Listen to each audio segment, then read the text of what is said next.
Science is the great antidote to the poison of enthusiasm and superstition. Hi, I'm Juliet Selgren, and this is my podcast, The Great Antidote, named for Adam Smith, brought to you by Liberty Fund. To learn more, visit www.adamsmithworks.org. Welcome back. Today, April 19th, 2024, I'm excited to invite Erik Matson to the podcast to talk about his new book, which is called New Paternalism Meets Older Wisdom, looking to Smith and Hume on rationality, welfare, and behavioral economics. The title explains itself. It's pretty long. Below at the Mercatus Center at George Mason University and the deputy director of the Adam Smith program there. Welcome to the podcast. Thanks, Julia. It's great to be here. So before we jump into the new paternalists and the older wisdom, what is the most important thing that people my age or in my generation should know that we don't? So you sent this question to me in advance, and I thought about it for a while, and I couldn't come up with anything in particular. So I listened to a number of your other guests to see what they said. And they said many interesting and important things. Well, actually, let me say the first thing I thought when you asked me this question was, what generation are you in? Which I guess is Gen Z. Is that right? Yeah. Gen Z. And so Gen Z is people born after 2000. Is that right? I think it's 97 or 98 to 2005. It's something kind of random. Okay. So I looked up Gen Z and I said, okay, 2000. And then I realized I'm not so far from Gen Z myself. So I feel a little odd, addressing the so-called the younger generation. So I'm a late millennial. I was born in the early 90s. So in some respects, I'm not that far ahead of Gen Z. And then I thought about things that I think everybody should know and ways that I think everybody should think that happen to be, close to the ways that I think and the things that I believe. But of course, I'm not just going to tell everybody that they should think like I think.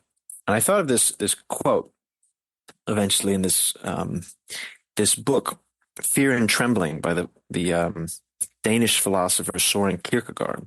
So let me just read this. So here's the quote from Kierkegaard. This is in the epilogue of the book Fear and Trembling. Whatever one generation learns from another, no generation learns the essentially human from a previous one. In this respect, each generation begins primitively, has no task other than what each previous generation had, nor does it advance further insofar as the previous generations did not betray the task and deceive themselves. The essentially human is passion in which one generation perfectly understands another and understands itself. For example, no generation has learned to love from another. No generation is able to begin at any other point than at the beginning. The later generation has a more abridged task than the previous one. So the idea here is that in some fundamental sense, each generation has the same task and starts over. And so each generation has to learn what it means to be human. Each generation has to learn what it means to love and to pursue the good. And, my hope for my generation and for your generation and for all generations is that we take that seriously and pursue life as a calling. And of course, there are many sources of wisdom that we can look to help us in that endeavor. So that's all that, to pass on to your generation and to communicate to myself and my own generation, this sense that we all have this task to understand what it means to be human, what it means to pursue the good and to cultivate the virtues in our particular contexts. That's a great piece of advice and a great quote also. It is a great quote. Yeah. It sounds like something I should read. Yeah. So it's a deep work and it's a very difficult work. And I won't pretend to have a great grasp of, I read it years ago, but I just remember, I remember that epilogue. And so when I was thinking about, what to say about previous generation, or what to say to my own generation, even, that sort of jumped out at me from deep in the back of my mind. Yeah. And it's funny because I was thinking about this the other day. I was teaching in Principles of Macro. We're learning the Phillips curve. And so I'm teaching my students about this short run inverse relationship between inflation and unemployment, and how in the long run it doesn't work. But how if you look at years in sequence, there are certain years where it follows this trend and you can see you're along the curve. But then you realize there are a bunch of different Phillips curves and you never stay on one. And so the relationship doesn't really exist. Milton Friedman, yada, yada. Sure. Deserves its own interview and its own exploration. But one of my students asked me, like, it looks as though generationally there's like this reset in the way that in the equilibrium and the curve that you're on, and the way that the relationship not affects those people, because at each generation, each curve has the same relationship, but you're in a different place. The level of that relationship changes. The magnitude of it, all of that. And at the time I was like, yeah, that's kind of a silly thing to say. It doesn't really matter because I guess you might be right. But for whatever reason, this is what I was thinking about while you were talking, that what is true of human beings, because we're still human beings, might not change over time, but the pressures that we feel and the circumstances that each generation or each group of people, even alive in different generations at the same time, will learn those lessons and those truths about ourselves is going to be a little different, even if it comes down to being the same thing. And I'm wondering if you think that's me extending this metaphor way too far, or if that sounds to be in line with what you're saying. I think it's in line. One way to think about what you just said is that human nature exhibits uniformity amidst diversity. So in other words, our historical circumstances change somewhat, but amidst these historical circumstances, the problems that we face, I mean, the details of the problems differ, but sort of the moral psychology and the tasks before us are in some sense the same. So we still have to learn how to be virtuous, how to pursue the good, how to deal with the realities of evil. But precisely what those situations look like change slightly from generation to generation. So thousands of years ago, of course, there were different circumstances. Pursuing the good and avoiding evil looked in some material sense different. But just in terms of sort of the substance or the core, it's still a similar kind of decision. So each generation has the same calling in a general sense, but what it looks like in particular might differ somewhat, if that makes sense. It does. And I think something that's interesting is when we're talking about, as we're going to talk about, new paternalism and older wisdom, these are two different times that you're kind of pushing together. And I think with good reason, and we'll get into it obviously, but we're going to kind of see what that looks like. And it's not that the older wisdom is irrelevant. But the new paternalists are dealing with some of the same things, which is why it's even possible to compare across different periods of time in human history. So let's do that. I want to unpack all these phrases, right? I've been saying them. New paternalism could mean transgender fathers. They're new paternalists. Or older wisdom could be wisdom that comes from my mother. She's older than me. She's wise. She passes down her wisdom. And that could be an interesting book. Mothers giving advice to transgender fathers. Sure. That's not what this book is about. That's not the new paternalists and the older wisdom that you're talking about. So in the case of Smith and Hume and economics, what do you mean by new paternalism? And how is it different from old paternalism, or not paternalism, I guess? Okay. I dug up this quote from Isaiah Berlin's essay, Two Concepts of Liberty, which I think is a great description of classical paternalism. So here's the quote. The sage knows you better than you know yourself, for you are the victim of your passions, a slave living a heteronymous life, purblind, unable to understand your true goals. You want to be a human being. It is the aim of the state to satisfy your wish. Compulsion is justified by education for future insight. So that's the classical paternalism. The idea is that we, or some group of people who are in power, know what the good is and impose it upon others. So the classical paternalist is not concerned with satisfying individual interests as individuals themselves understand them, but is concerned with correcting individuals and coercing them towards the good, which deep down they assume the individuals want, even though the individuals might kick and scream along the way. So you can think about flogging people into religious conversion, or simple outright prohibitions of alcohol and drugs. If I'm the paternalist, I say, look, I know you're saying that you want to drink or that you don't want to convert to my religion, but I know that deep down in the depths of your soul, you do want to convert to my religion and you don't want to drink or do drugs or so forth.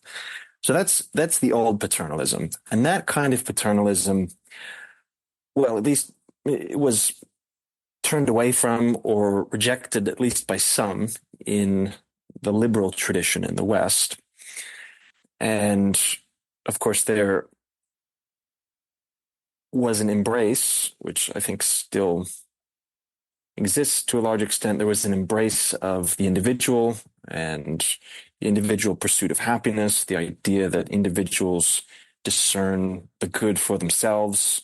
Smith, of course, talked about each man pursuing his interest his own way.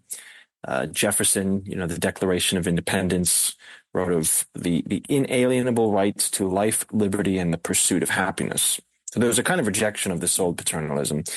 The new paternalism emerged out of research in cognitive psychology and behavioral economics starting in around the 1970s. And so some of this research, part of which was spearheaded by Daniel Kahneman and Amos Tversky, drew attention to our tendency to make errors and our inability to actually pursue our interests in a consistent, rational manner. And so lots of evidence was accumulated, drawing attention to our failures, our irrationalities, our exuberances. And then the claim came forward that we might actually be able to help people help themselves, that is, enable people to do what people say they actually want to do through various kinds of policies or various kinds of choice architecture. And it's a kind of intuitive idea, right? If you want to go to bed, if you want to wake up early, you set an alarm clock. The alarm clock helps you wake up early, even though yourself in the morning, you might want to sleep in. So that's a kind of simple example. But the new paternalism really came forward in the early 2000s as a set of policy proposals informed by this research in cognitive psychology and behavioral economics. And the idea, again, is that we can actually use public policy to help people help themselves. So it's a paternalism of means, in a sense. It's not a paternalism of ends, it is claimed. So we're not, telling people that they need to do X or they need to do Y, but we're observing what people seem to want to do themselves. And we're arranging choices in a way that help them do the things that they actually want to do. So old paternalism, I know what's good for you, I'm going to force you to do it. New paternalism, you know what's good for you, I'm going to help you do it. That's the simplest way to make the distinction, I think. And there are lots of different names, and you talk about them in the book, and just it might even be more excessive to other names, right? Like libertarian paternalism or regulation for conservatives, things like that. Yeah. The most famous, I think, is libertarian paternalism, which is, of course, associated with Richard Thaler and Cass Sunstein. And the most famous work is their book Nudge, which I think first came out in 2008. And the final edition was published in 2021. So yeah, libertarian paternalism, or if you want to associate it with some particular authors, Richard Thaler and Cass Sunstein are the most famous, but they're by no means the only ones. So, I don't know. It strikes me, this idea of libertarian paternalism, because it's kind of an oxymoron. Mm-hmm. When I say kind of, I mean complete. But what strikes me even more is that you can also have conservative paternalists, but they're not old, they're new paternalists. Mm-hmm. And that you get people from the left, right, and libertarian leanings that are attracted to new paternalism. And that's kind of different from before, I think, at least. So what type of person is attracted to new paternalism? And how does that lead to weird justifications? Like, oh, but it's libertarian, so it's fine. Mm-hmm. How does that work? Well, I'm not exactly sure what kinds of people are attracted to new paternalism, but I think a lot of people who are attracted to new paternalism are the kinds of people who didn't mind old paternalism. But it just so happens that now we have evidence from cognitive psychology that shows us beyond a shadow of a doubt that people are irrational. So the old paternalists can become new paternalists simply by grabbing onto some of that evidence. I don't know, but what kinds of people are attracted to it. As far as libertarian paternalism, whether it's an oxymoron, there were many reactions to the idea of libertarian paternalism. And I think one of the early articles was libertarian paternalism is an oxymoron. And then Sunstein and Thaler responded and said, no, it's not an oxymoron. And part of their response is that choice architecture is in a sense unavoidable. Like setting a default is unavoidable. And so if that's the point, then of course, everyone is a choice architect, and all policy regulations can be thought of as setting up a choice framework, which is an interesting point, but I don't think that quite answers the objection. Yeah, I mean, it's maybe true that we have a default based on who is supplying something in a grocery store, for example, and what do people want? And so what is best selling? Where are you going to put it? But that's dependent on an aggregate. And so I don't know. Well, that's the key. The key question is, what do people want, right? What do people want? It's easy enough to put in place regulations and change defaults that lead to different kinds of outcomes. If you regulate defaults so that people are automatically organ donors, or if you regulate defaults so that people are automatically enrolled in savings accounts or in retirement contributions, you can change outcomes in those things. But the question is whether or not that's helping people do what people themselves want to do. And so that's sort of the heart. The new paternalism claims that it's helping people do the things that they want. Otherwise, we simply have regulation informed by behavioral research, which is fine. But then you have to justify the regulations, not, on slightly different grounds or on very different grounds, that, these are good regulations for this reason. The new paternalists want to justify some of those regulations by saying, people want this. We're helping people do what people themselves want.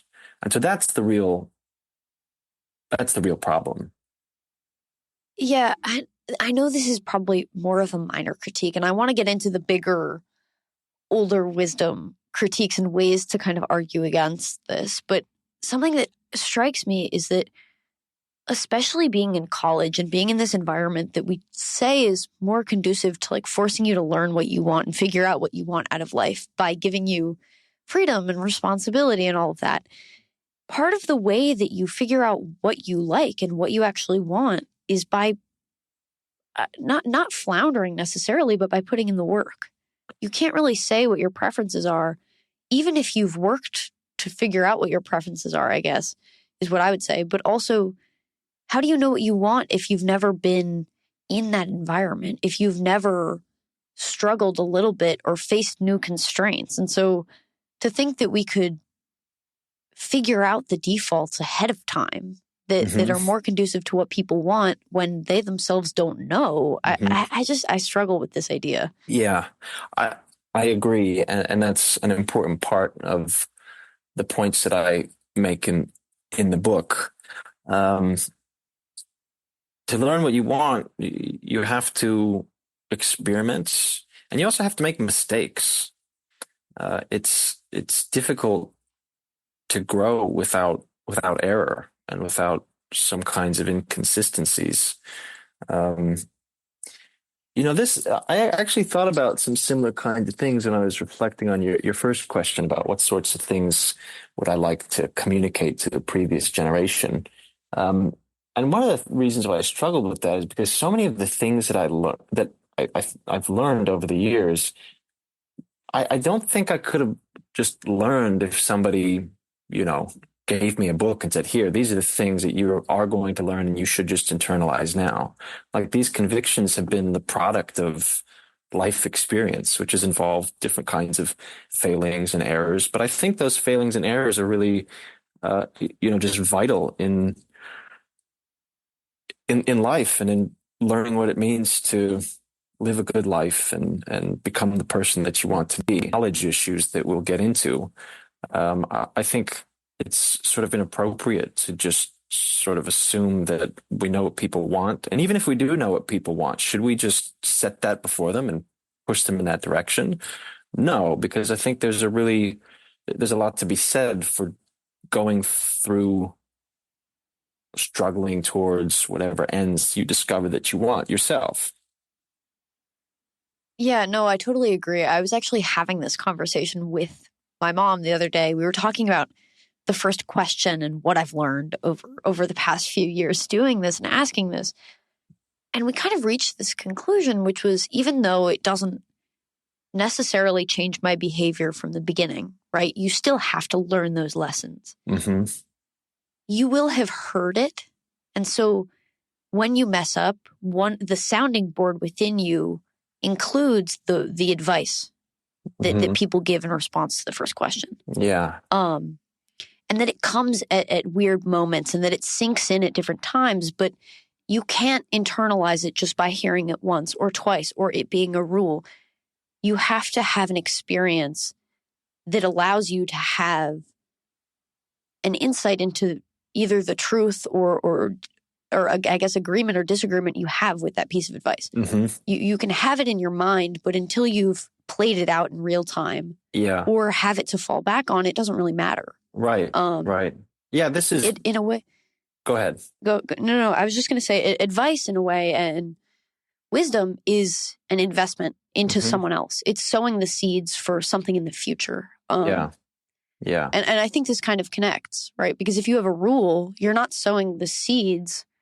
Sure, institutions are really important to the way people behave, but again, I really have a strong conviction that intention is important. And that can't be true when you don't ask people to think or experience to figure certain things out. Yeah. I agree. I was going to bring up a point about, just my own upbringing. And I grew up in a religious home, and for a long time I just sort of said, okay, I need to sort of take these truths for granted. But of course they didn't mean so much to me when I just took them for granted in that way. It wasn't until much later, after I'd sort of like lived and put them to the test, that I came to realize that they were actually things that I sort of believed in. And it's the same thing with all kinds of truths and lessons. You can hear the lesson, but until you actually need to see it in action, or trust in it, or put it into play yourself, it's less real to you, and it's less meaningful. Could you give us maybe an example of a default as it is without paternalism? What the classic paternalists would do to change that, and what the new paternalists would do in contrast, maybe? Well, I mean, one example is savings. So there's this idea that we continue to inappropriately discount the future, and we put way too much stock on the present, and this leads to a number of problems. One of the problems is that it leads us to undersave. So we don't save because we just want to enjoy the present, and we end up undersaving. And so then we're old and we get ready to retire and we don't have anything left. So one solution to that is so the classical paternalist solution is, look, we're going to force you to save more, whether you like it or not.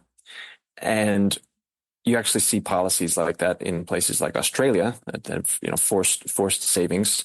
The new paternalist approach is, well, let's regulate the default such that you're automatically enrolled in a retirement account at a reasonably high contribution rate. And since people sort of tend to stick with the status quo, they won't unenroll to lead them to save. Another. Yeah, and maybe more will become relevant as we keep going. Yeah. So on to the older wisdom. Mm-hmm.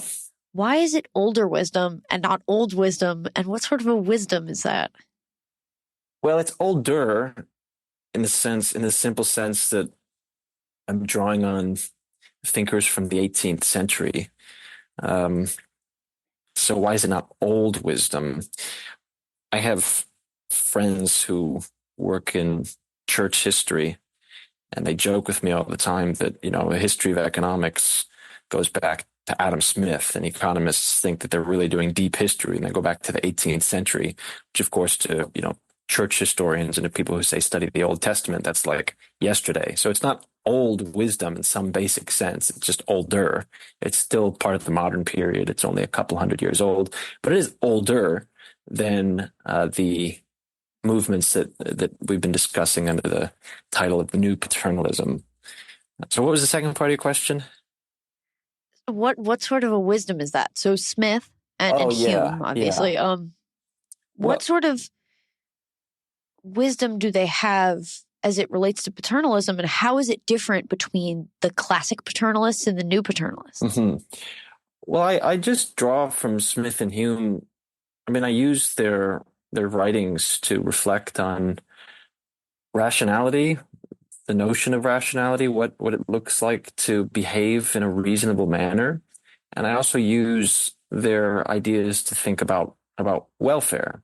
And so if you think sort of philosophically about the new paternalism, and you think sort of philosophically about behavioral economics, I think those are obviously the two big concepts that we need to wrestle with. What does it mean to be rational, and what is welfare?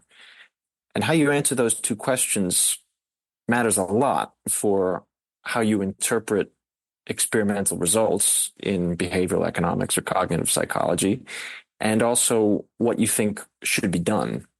And so for Smith and for Hume, I suggest that, well, so basically I look at some of the criticisms of the new paternalism, especially criticisms that have been put forward by Mario Rizzo and Glenn Whitman. And they say, look, rationality is much broader than many of the new paternalists think. It's not simply about acting in a consistent fashion.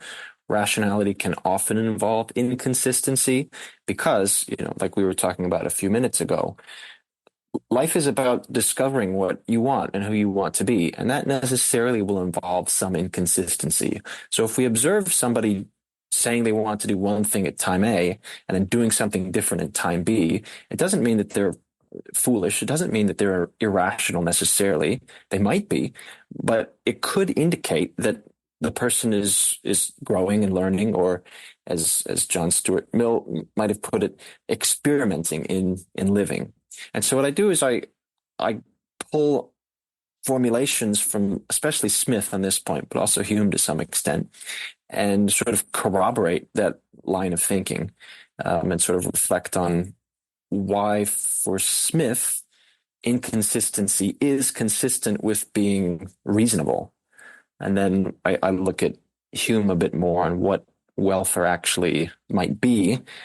And I think we all know that welfare is about more than preference satisfaction. So welfare is about becoming. It's about pursuing. It's less about satisfying a static set of preferences and much more about sort of developing your preferences and shaping yourself into the kind of person you want to be. And so if you take these ideas together, I think it's a reasonably strong critique against some aspects of the new paternalism, which have been raised again by people like Mario Rizzo and Glenn Whitman. So in some sense, I just sort of pile on to what they've done and sort of edify some of their analysis with lines from these old thinkers. So something I found super fascinating was the fact that Smith and Hume have in a way been co-opted by the new paternalists. Mm-hmm. Sometimes they talk about Smith and Hume in a lot of the same ways. There's this debate over Smith and the Navigation Acts. Listeners, go listen to my many numerous episodes on the Jones Act. I love to talk about that on here. But you have a lot of people that are pro-protectionism using Smith to defend that. And it's really interesting because it shows that I guess there's a value to these thinkers that everyone can kind of agree on. Yeah. That even if the majority of their work disagrees with what you're saying, you're going to use their name in defense of your stance. So how do the new paternalists use Smith and Hume in their justifications of this? And is that really a justified claim that they would agree? Yeah. Are they right? Well, on the one hand, Smith and Hume observed different, how should we say, quirks in human behavior or different sort of characteristics of human action that resonate with findings in modern psychology. I list a number in the book, but they obviously recognize that we don't act like, 20th century neoclassical economic agents. And so that's clear. You can find, sensitivity in their writings to what's now called the endowment effect. You can find that they clearly understood that we value gains and losses asymmetrically. They clearly understood that we're biased towards the present and we can exhibit time inconsistency in our preferences. We have self-command problems on occasion, actually quite often. So they recognized all these things. And, when behavioral economics was developing and coming forth, I think there was great excitement to discover that these new insights were actually anticipated by the fathers of modern economics. And so that's fine. That I think is valid to make that connection. I think it's very clear. But I think it's another thing to say that Smith and Hume, would support the nudge program or would support behavioral paternalism in the political realm. Now, it's a question that can't be answered in some ways because they weren't writing with that in mind. So it's, sort of unfair, unwarranted to drag them into these kinds of debates. So it's an open-ended question, but I basically speculate and say, look, given what they say about rationality, either explicitly or implicitly, and given their notions of welfare, well-being, given their skepticisms about the political process, given their tendency towards, or their preference for decentralization and their presumption for liberty in public policy, I think we can at least think that they would be opposed to some of these policy ideas. So could you give us, maybe in the context of an example, something that a new paternalist might say or a policy they might suggest, and then how Smith or Hume might respond? And if the two of them respond differently, like what would they focus on in responding to this argument or this suggestion? Hmm. Yeah. It's kind of a hard yeah, question. yeah. Well, let me say this. There are a number of policies that have been proposed that are supported by new paternalists. You have sin taxes, so-called sin taxes, which are taxes on things like alcohol or tobacco or sugar. There's requirements to like post calorie counts on vending machines. So many of these policies, maybe all of them, have to do with sort of the classic things that the behavioral paternalists or the new paternalists are interested in: health, wealth, and happiness. So policies or regulations to help people be happier, wealthier, and healthier. So I said calories on vending machines. There's regulations on credit cards and on overdraft access, banning or taxing energy inefficient consumer goods. So all these things have sort of behavioral justifications. Now, let me just take the sin taxes: tobacco, alcohol, and sugar. I think one thing, that say Smith might say in response to these things. Number one, you have, the sort of straightforward kind of libertarianism that you find in some moments in The Wealth of Nations, how each person should have, should be able to pursue his or her interests in his or her own way. Okay, so there's sort of that. So if you want to smoke, go ahead and smoke. The other thing is that in the theory of moral sentiments, there's a very rich theory of civil society. So if somebody is doing something that is bad for them, we don't need to immediately jump to, say, federal regulation. Where's the role of civil society, friendship, and community in checking people and in pointing people towards things that are good for them and pointing them away from things that are bad for them? We have this bad tendency in at least in America these days, to jump sort of straight from problems to potential political solutions without really considering the role that civil society, voluntary associations can sort of play in this. And actually, it happens that there are some. All the time we take measures to sort of nudge ourselves, so to speak. Like the simplest example is an alarm clock, but there are also, diet plans, and we have accountability partners for these sorts of things with friends or different websites. So there's actually sort of a small self-constraint industry. And so I suspect, again, this is just open speculation, but if you were to ask Smith about things like this, perhaps he would think along those lines. So something else, and we've kind of touched on this, is that they have a really hard time. I say they,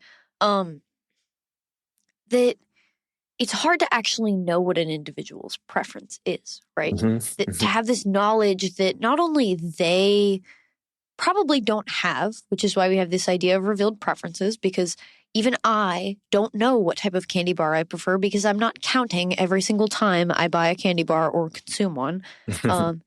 Or that maybe I say I don't prefer it, but in reality I do because I always choose it. Yeah. And so how do you even obtain this knowledge? Yeah. And it's funny because it seems to be that I'm realizing there's this cost and benefit to every single type of knowing things, right? So even Smith's style of thinking about the world has its drawbacks, but it also has its benefits.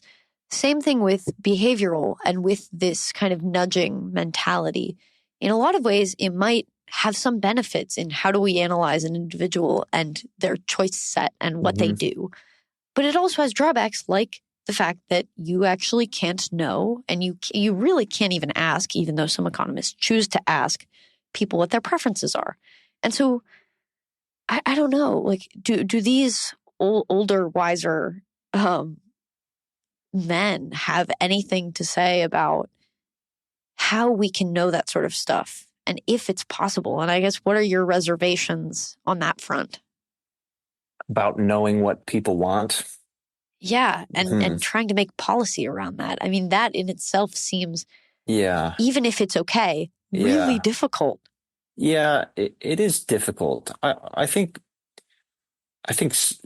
Smith and Hume certainly would say that we can reason about what people want. We can think about human nature and reflect on what people want, given how we understand ourselves. But it's not easy to understand how that cashes out in different circumstances. So to go back, again to the very beginning of our conversation, we talked about uniformity amidst diversity. So even if you understand that people want to be healthy and people want to be wealthy and people want to be happy, because of course, who doesn't want to be healthy, wealthy, and happy? What that actually means in specific context will differ some because, there are trade-offs everywhere, and how that manifests in individuals' lives will look different. So in other words, even if you have some objective notion of the good life and you think that you really you're convicted that this is the way that people should live and this really is what people will want, even if that's true, it's not easy to understand how that will cash out in different life circumstances, so that it's really even still difficult to know how you can regulate somebody towards a better life, especially a life that they themselves choose. So it's kind of an impossible task.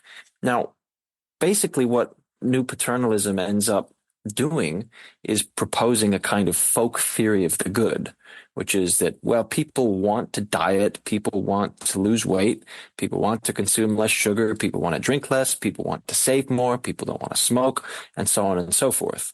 And that's a folk theory of the good. It's not to say that, I mean, we resonate with that to some extent, but it's not obvious that that is what everybody wants or that everybody understands themselves as wanting those specific things. Something that I just thought about as you were saying that is New Year's resolutions. Mm-hmm. So you have people make New Year's resolutions. A lot of people, like probably not everyone, because you know that it doesn't work. Mm-hmm. But part of the fun of making one is it's not going to work, and either you're fighting against that or you're just doing it for the bit because it's cultural. Yeah. But it would be weird, I would think, if regulators came around and said, well, we're going to actually help you and make you stick to it. Right. It's almost assuming that people don't understand that New Year's resolutions fall flat something like 99% of the time. Yeah. But they do. So many people would be worse off if, you had to like commit to your New Year's resolutions and then somebody would come around and like, I don't know, coerce you into keeping them. I think a lot of people would be miserable come like January 15th. I would just say, no, I didn't mean it. Like, please let me go back. I want to renege on my resolution. Yeah, I think that's like a funny thought experiment that really communicates it because yeah, it's well known that no one follows through, and yet we do it. Yeah. Well, the reason why, I say that a lot of the new paternalism rests on a kind of folk theorem is because, suppose you take the example of the New Year's resolution. So you have the person on January 1st and, he's resolved to stop smoking. And then you have the person on January 15th who desperately wants to smoke. So you have a pair of inconsistent preferences. Now, which one of those two represents the real preference? Which one of those two represents, the real welfare of the person? Well, of course, it's the one who doesn't want to smoke. But why? Why? Well, because that accords with our presuppositions about what people want and should do. But that only follows from a presupposition, like I said, some kind of folk theory of what, living a decent, good life actually is. Yeah, that's a good point. I wish we had more time. I have so many more questions, but thank you so much for coming on the podcast. I have one last question for you. Of course. What is one thing that you believed at one time in your life that you later changed your position on, and why? Mm-hmm. I thought about this a lot too. I don't know. Many things, small things and large things. I'll give you a humorous small thing. When I was in high school, I was in a reggae rock band, and I genuinely thought that reggae rock was, like the paramount form of musical expression. And I thought that forever I was going to play reggae rock and listen to reggae rock. And I no longer believe that. I don't listen to reggae rock anymore. So I was foolish when I was 18. So that's a very trivial thing that I've reversed my position on. Such things. I used to not be so high on free will. I used to not really believe in free will as a concept. I do now. That's a much larger, more significant change in my thinking. But the more I think about it, the more, the more things sort of pop up. But those are two, one very small one and one very large one. What is a reggae rock song you recommend for us? Like, what was your favorite? A reggae rock song. I'll give you a band. They're actually pretty good. I still listen to them sometimes. They're called the Expendables.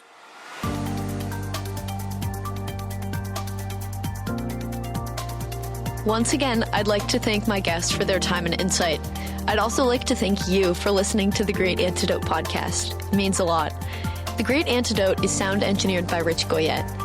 If you have any questions, any guests, or topic recommendations, please feel free to reach out to me at greatantidote@libertyfund.org. Thank you.